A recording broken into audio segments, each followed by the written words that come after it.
Parce que toi, quelle vision tu avais depuis ton pays? Quelle vision tu avais de l'Europe et de la France? Est-ce qu'on t'en avait parlé déjà là-bas?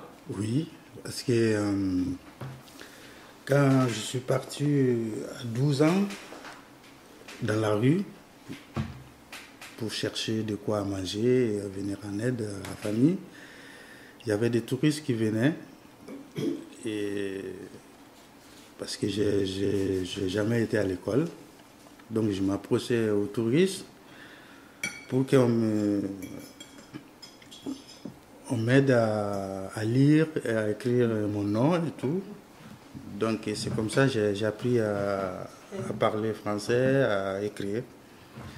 Donc à chaque fois je demandais, j'aimerais bien aller en France. On me disait, on aimerait bien que tu viennes en France juste pour voir, mais on sait que tu es mieux chez toi.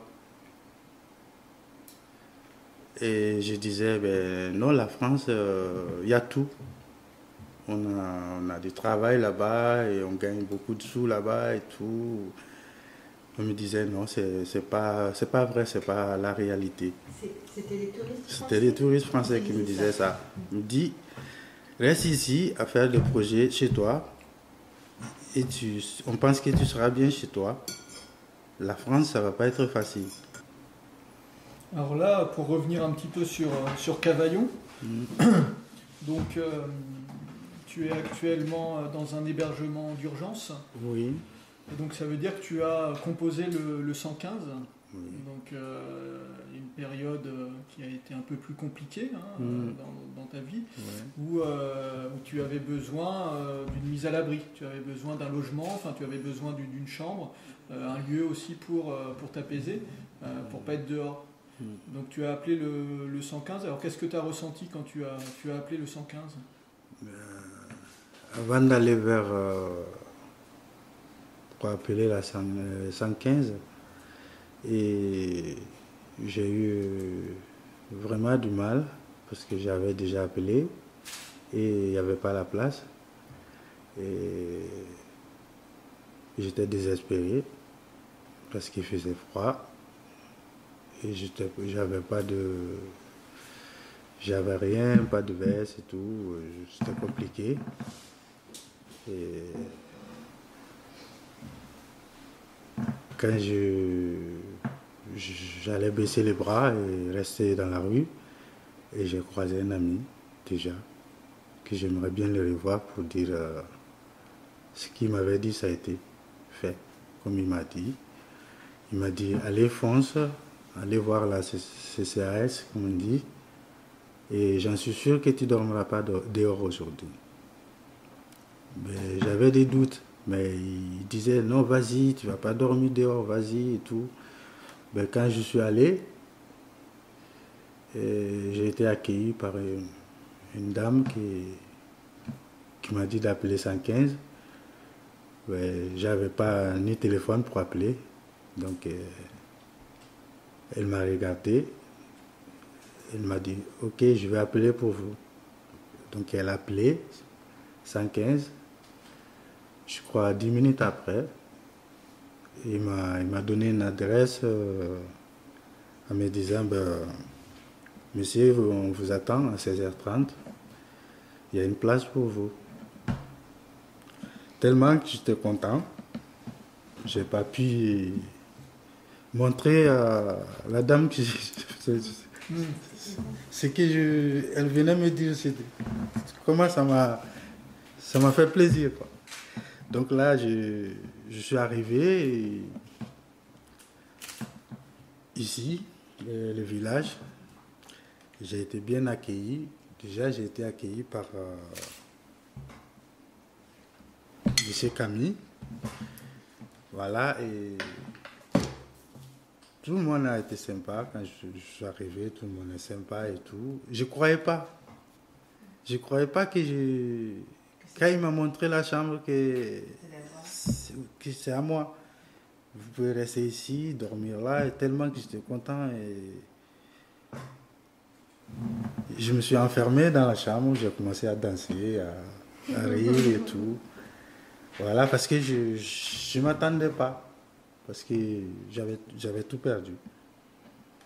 Donc franchement, aujourd'hui, ça m'a permis de reprendre à aller au travail et commencer à me mettre petit à petit. Voilà. Donc, et quand tu dis j'avais tout perdu, tu entends quoi par j'avais tout perdu? Déjà, quand on n'a pas un toit, en France déjà, on ne peut rien faire. En étant resté dehors et aller travailler, c'est impossible. Pour toi, la base, c'est ça. À partir Voilà. de quoi construire autre chose, c'est avoir un logement. Ouais, j'aimerais bien passer un message. Ceux qui sont dehors sans abri aussi, et ceux qui se retrouvent sans rien. Et j'aimerais bien passer mon message à eux, surtout, qu'il ne faut jamais perdre l'espoir, il ne faut jamais baisser le bras. Et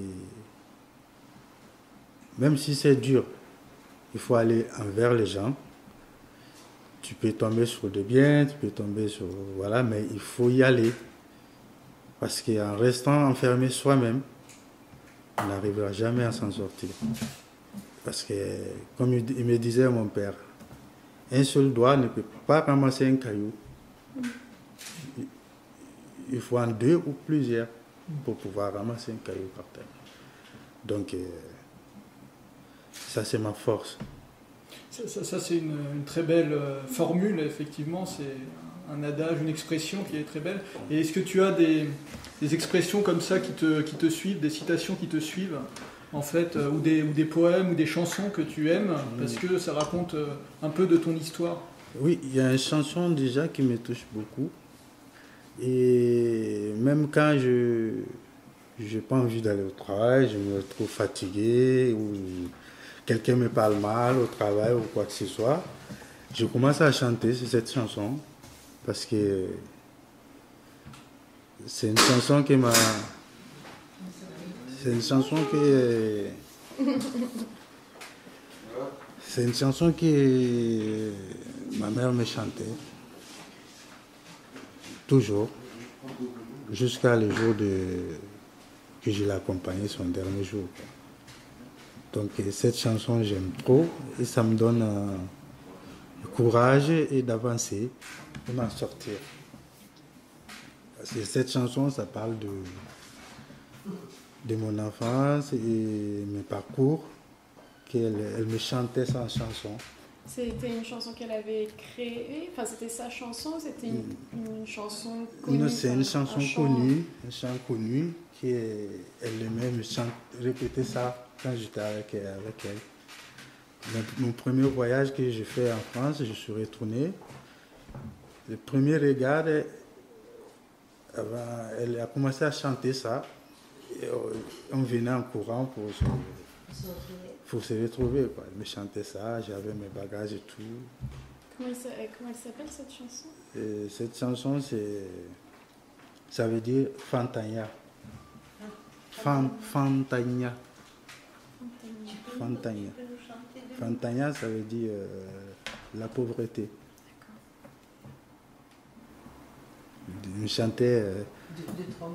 Oui, tu sentirais de chanter quelques passages? Oui. Ou un passage.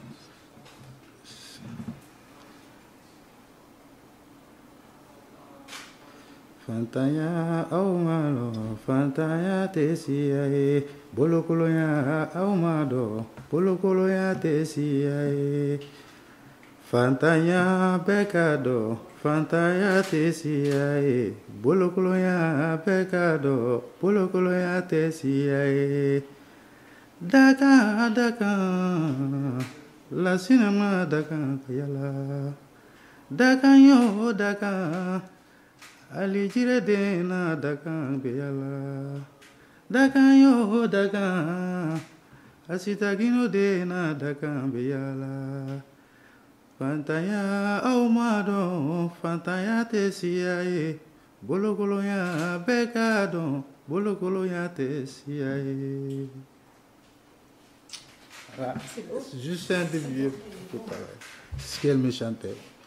parce que ça veut dire, Fantaya, ça veut dire la pauvreté. Et Dakan, ça veut dire le destin.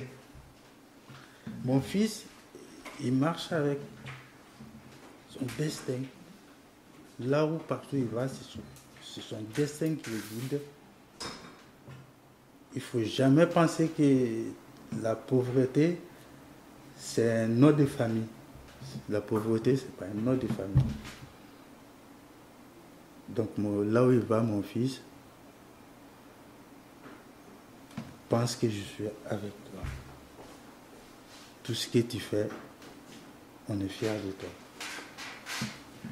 Malgré que tu viens de la famille pauvre, mais on est fiers de toi, ce que tu fais. Donc à chaque fois, il me chantait ça. Et cette chanson, quand j'y pensais à ça, ça me donne la joie de vivre, la joie de me battre et de continuer. Parce que tout ce que j'ai fait, parce que je sais que la pauvreté, c'est pas un nom de famille, quoi. C'est pas mon nom à moi. Pourquoi tu as accepté de participer à ce projet photo? Oui, parce que pourquoi j'ai jamais eu cette opportunité, parce que j'en avais envie, mais j'ai jamais eu l'opportunité de croiser des photographes ou des journalistes et tout, parce que j'avais peur de tout petit peu d'aller, parce que je ne me voyais pas d'aller envers le journaliste ou photographe, d'aller dire. En fait, tu avais envie? Ouais, j'avais envie, mais de parler de ce que j'avais vécu. Mais je n'ai pas eu cette opportunité. Donc, depuis qu'il m'a parlé, Camille, je lui ai dit de suite, je suis d'accord, je fais partie. Et pour toi, ça peut permettre quoi? Ben, ça peut permettre, déjà moi, qu'il y a des choses que je viens de dire là, aujourd'hui, depuis que je suis rentré en France, je n'ai jamais parlé à quelqu'un à ça. Donc, peut-être ceux qui vont écouter ça, parce qu'ici, il y en a qui ont tout. Qui ont des toits, qui ont de belles maisons, de belles voitures, mais ils ne sont jamais contents. Le peu qu'on du bonheur, tu vois, voilà, le peu qu'on a, voilà, chacun a besoin de choses différentes. Ouais. Donc peut-être que ça peut aider certaines personnes, entre guillemets, quoi, tu vois, de se rendre compte ce que j'ai eu de mon enfance. Il y en a qui ont eu pire. Tu vois, ça peut permettre des gens aussi de se rendre compte.